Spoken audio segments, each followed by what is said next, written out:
The next step for Daniel, since he generated an SAP Fiori element app with the wizard for the CDS entities, is to have GPT assist in creating the I-18N internationalization properties for all of the fields for UI localization.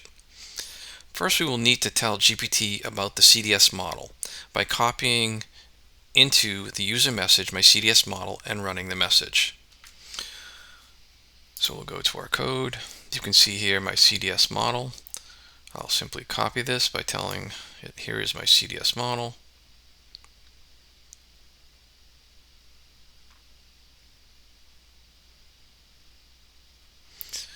We'll end here, copy, back over to GPT, and we'll paste this into our user message, and we will run it. So now you can see where it says that this is our CDS model, and it has the definition. So our next step will be, now that we have, or now the GTP knows about my CDS model, I can now add the user message for the I-18N requirements. So we'll go back to our code. We'll tell it, now please help generate the I-18N properties. We'll copy this code. And again, we'll paste it into our user message, and we'll run it.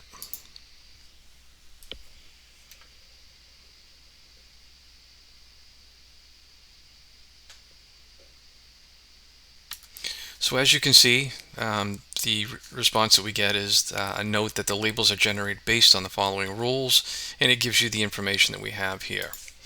So finally, Daniel would also like to translate the properties into German so we can support multiple languages. So to do that, again, we'll go back to our code, and what we'll do is we'll copy this please translate, paste that into our user message, and we can run that.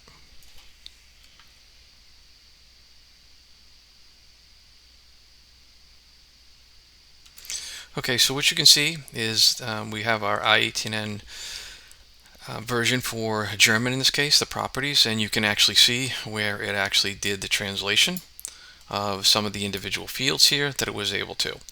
So what we'll also need to do is, to get these into our project, we'll need to go into our app folder and create an I-18N folder, and then specifically we want a properties file for both the normal properties, if you will, and in this case the German properties. So when we click on properties, again we would go back, we can scroll up to our first properties, which you see here.